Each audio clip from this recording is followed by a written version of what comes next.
เข็นผ้าเข็นมีดเลยพี่น้องตีเสียหญ้าเฮ็ดเสียหญ้าพี่น้องเสียหญ้าให้โอ้หญ้าชวนมันต้นเด้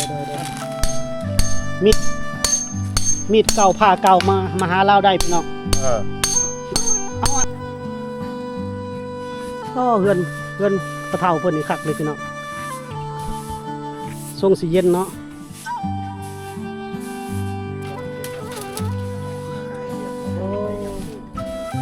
เราสารพวกของพวกนั้นนี่พี่น้อง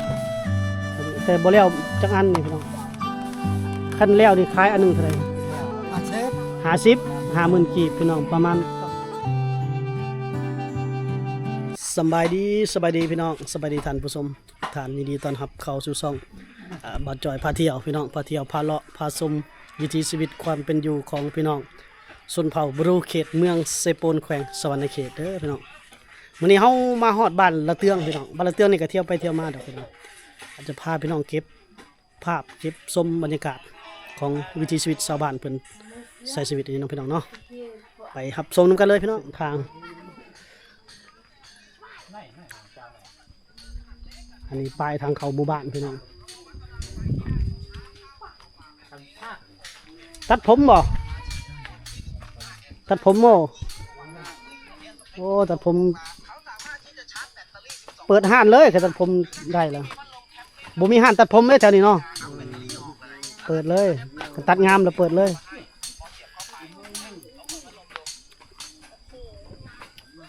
จักเป็นเหตุยังทั้งหมดพี่น้องเสียงทุ่มต่ำหมู่บ้านชนบทพี่น้องหมู่บ้านชนเผ่าตีผ้าตีมีดพี่น้องเสียงกบกัน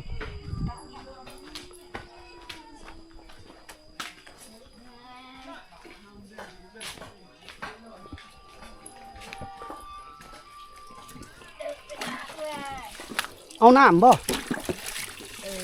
น้ำแข่งน้ำนี่พี่น้องอาบอยู่นี่บ่หรือว่ากินพร้อมฮะมวยในเลยบ่ในเคยในโอ้กินนี่อาบนี่กันหมดพี่น้องแล้วในอาบได้เป็นแท่งมานี่เลยพี่น้องให้แน่แต่มีน้ำเนาะบ้านนี้ก็บ่มีไฟฟ้าเด้พี่น้องมีแต่เสาไฟฟ้าเล่นกายอยู่แต่บ่ได้ไฟฟ้าบ่มีไฟฟ้าแล้ว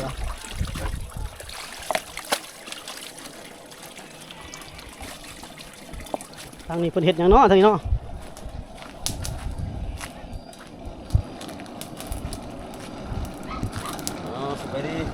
สบายดีสร้างตีเล็กบ่ตีเด็กเสียนั่นเข็นผ้าเข็นมีดเลยพี่น้อง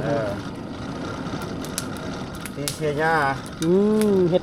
เสียหญ้าพี่น้อง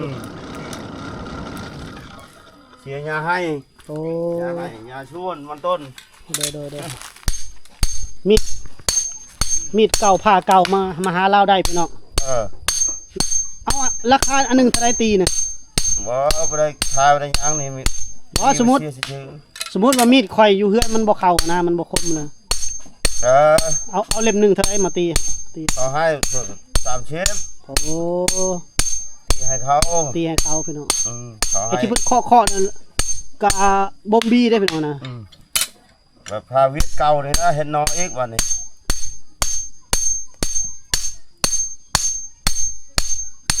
เห็นมันว่างๆมันเสียยายมันเข่าเนี่ยตีมันคมรับคมใหม่รับคมใหม่แบบพาวิทย์นั้นเวทกดมันบ่เข้ามันใส่ไปคมมันหลับแล้วก็ตีไม้เอ็กยันมันเข้าได้กันบ่ตีนี่บ่เข้าเลยพาวิทย์นี่โอ้มันใช้การมันปีนึงแล้วเลยเฮ็ดแบบนี้อีกโอ้คนฮ้อนนี่มาใกล้เตาไฟพี่น้องเอ้ยกำลังแล้วดิกำลังอยากเสียหญ้านี่น้องเอ้ยเสียหญ้าให้เสียหญ้ามันเนาะหญ้ามันหญ้าให้มันหลายแนวเอ้ยเมาควันเพิ่นบ่จ่อยเมาควันฟืนเพิ่นเมาควันไฟนี่เมาควันไฟนี่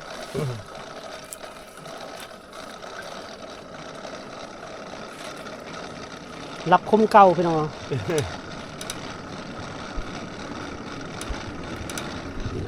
นี่แหละพี่น้องวิธีชนบทสะบ้านเพิ่นก็เฮ็ดแบบนี้แหละรับผ้ารับมีดตีคมใหม่เนาะ นั่นก็ชอบกับดอก ทุกเท่าได้น่ะ ทุกชาว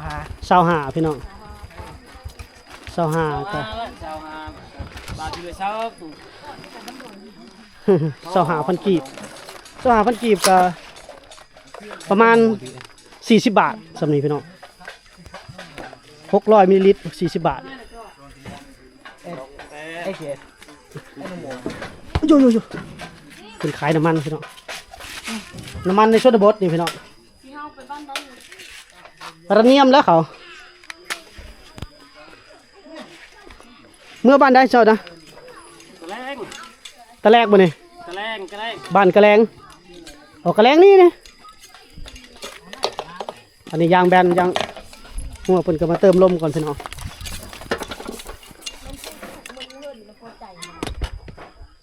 นั่นแหละ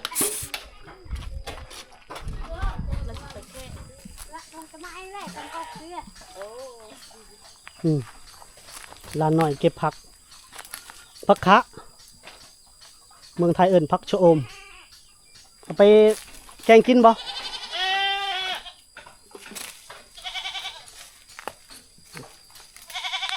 โอ้กินคือแกงใส่หน่อไม้เด้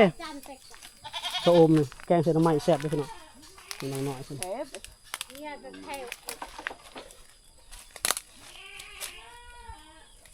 สะบานเพิ่นเก็บเครื่องปลูกของฟังอันนี้เสียไปขายหรือแกงกินกินเนาะนี่พี่น้องใส่หม้อยิงหม้อพักเจ้านะ นี่คืออันนะชาย ตัดมันให้มันเกิดตลอดทั้งตัดทั้งนะพดน้ำมันพร้อม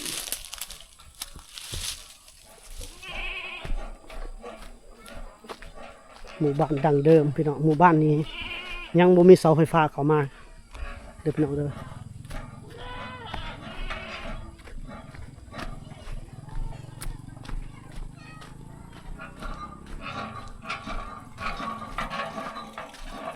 โอ้ลานน้อยสูบน้ำ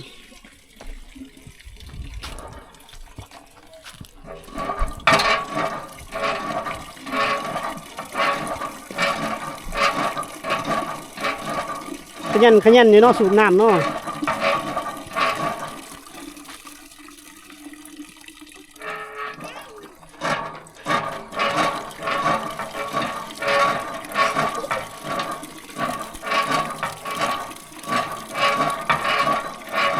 ห่อนปูนเราบริใส่เกิดเนาะ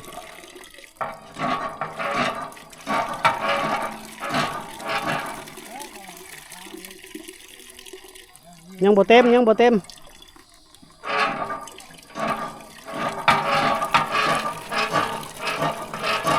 จะเสียงก็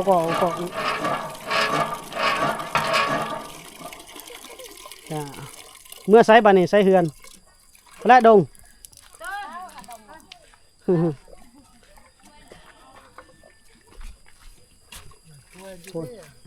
โอ้แล้วหนักพี่น้อง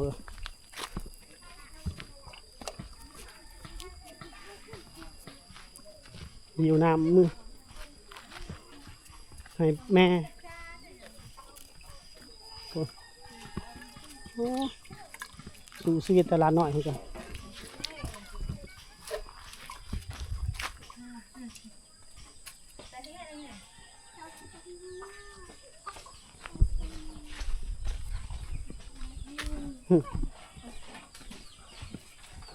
หิวให้แม่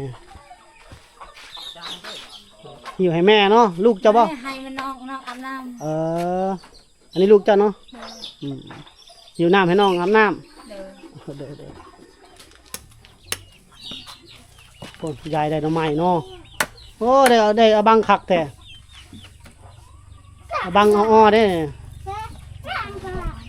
ต้มกินบ่ กินนะ คุณแม่เฒ่าเป็นได้หน่อไม้พี่น้อง โอ้นี่ก็ลายเลยพี่น้องนี่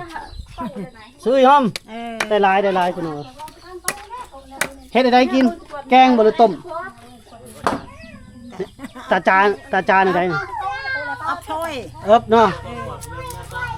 หน่อไม้งามพี่น้องหน่อไม้บงเพิ่นว่าสิต้มกินกันบ่ เล็กตัวเอาไว้อะ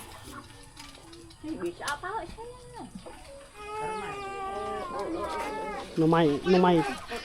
บงหน่อไม้ธรรมชาติพี่น้อง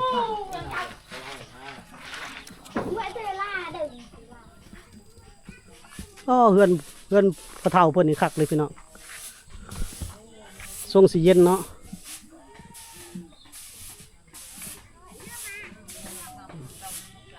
กระท่อมเฮือนลาวเด้อพี่น้องเฮือนมุงหญ้าทรงสิเย็นดีเนาะ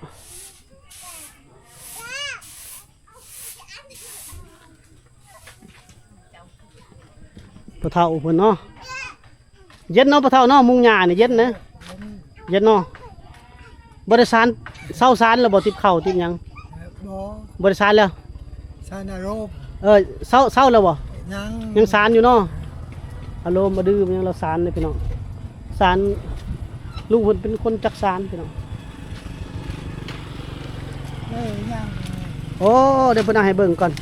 ยังไม่แล้ว เอาลงมาเบิ่งแหน่เอาลงมาเบิ่งแหน่อันนี้มันยังอารมณ์บ่ ลม อารมณ์ก็เป็นภาษาบ้านเราเอิ้นของภาษาเราเอิ้นของพี่น้อง